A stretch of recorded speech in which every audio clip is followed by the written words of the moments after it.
Et pour conclure la dernière intégrale en date du Punisher, euh, euh, qu'en dire? C'est bon, c'est très bon. Euh, j'ai un problème avec un annual qui se trouve en plein milieu, qui présente l'avantage de faire venir Moon Knight, mais qui n'est pas de la même équipe, et donc du coup ça tranche un peu au milieu. Euh, L'annual est dispensable. On revient vraiment sur cette période-là des années 90 où ils faisaient des annuels qui racontaient une histoire complète dans leur ensemble.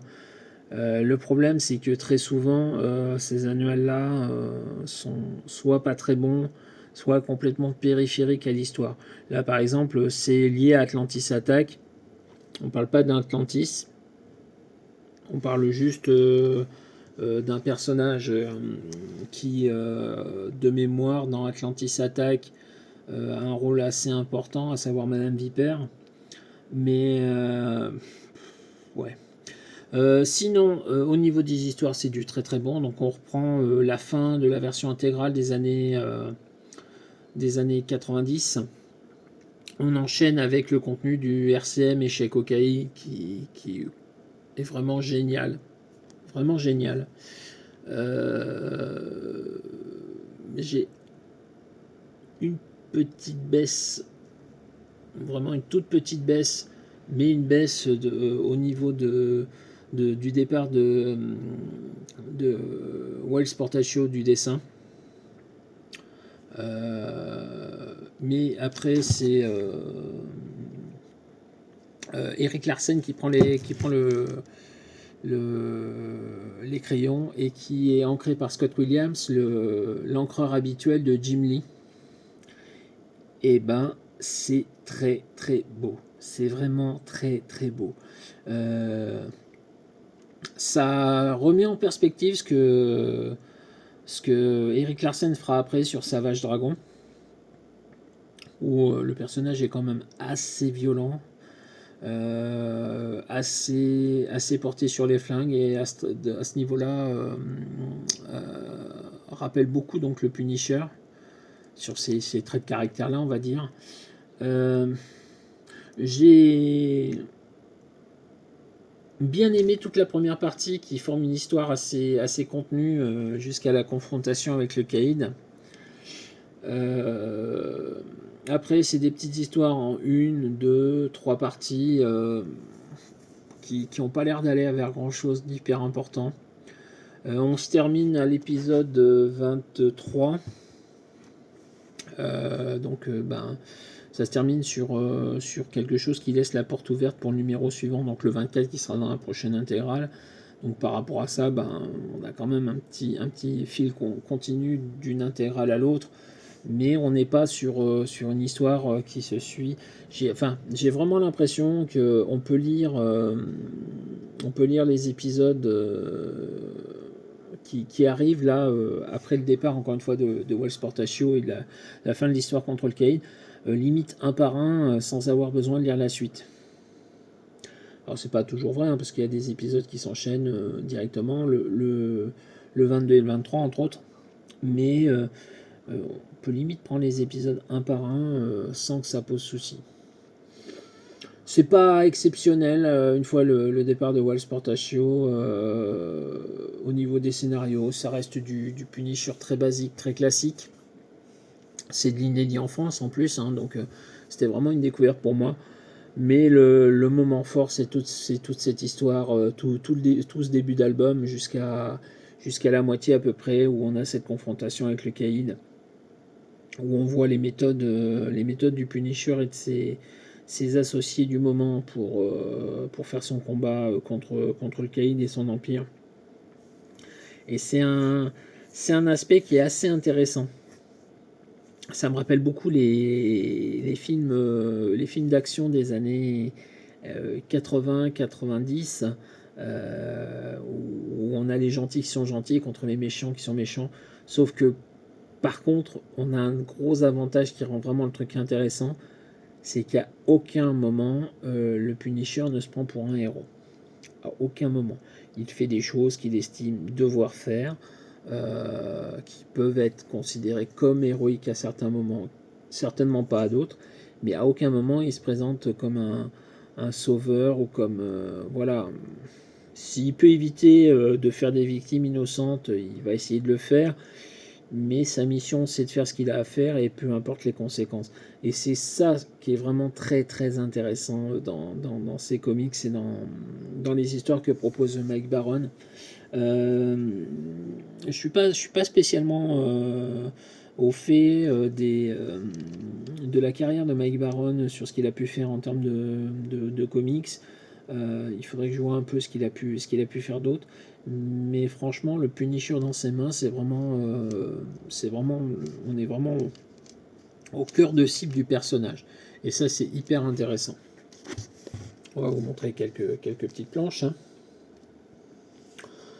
Donc, par exemple, là, une cover de Wild Sportage Show, c'est pas mal, c'est assez sympathique.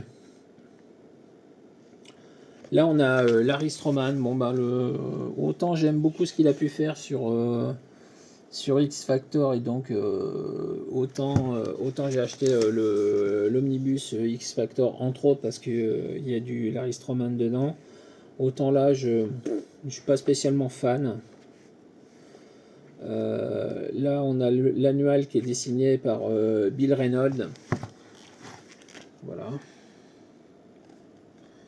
Donc là, pareil, au niveau du dessin, c'est pas exceptionnel. Là, par contre, on vient sur la partie intéressante. Donc là, c'est Erik Larsen qui est ancré par Scott Williams. Et ben, on arrive à la fois à voir que c'est du Erik Larsen et à la fois voir que ça n'est pas que du Erik Larsen comme on le connaît habituellement, tant sur Spider-Man que sur Savage Dragon que sur plein d'autres choses. Hein. Et franchement, moi j'ai bien aimé la partie graphique. J'avais un peu peur de manquer de motivation à lire la série après le départ de Wild Sportage Show, et en fait que le fait qu'Erik Larsen prenne le relais, et ben franchement c'est pas mal. Il nous annonce au niveau de l'intro qu'il y aura une autre intégrale, le volume 5. Il y aura le Return to Big Nothing, et puis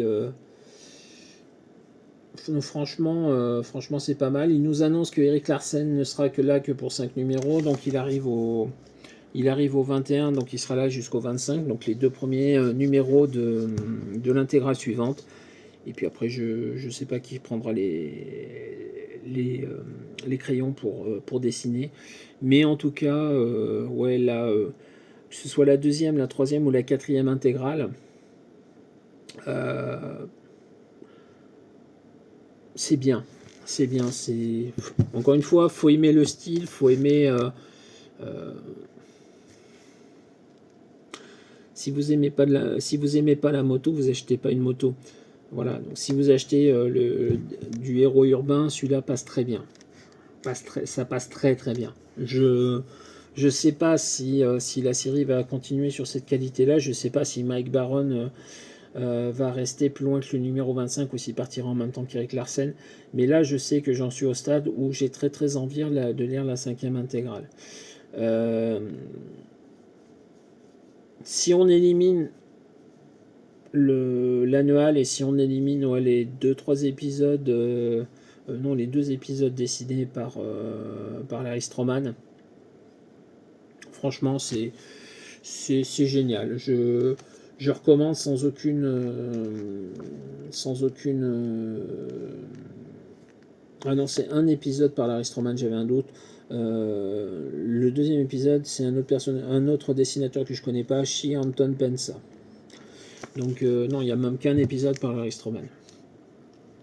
Mais bon, ces 2 épisodes de transition-là sont pas géniaux au niveau graphique, mais l'histoire est quand même assez sympa.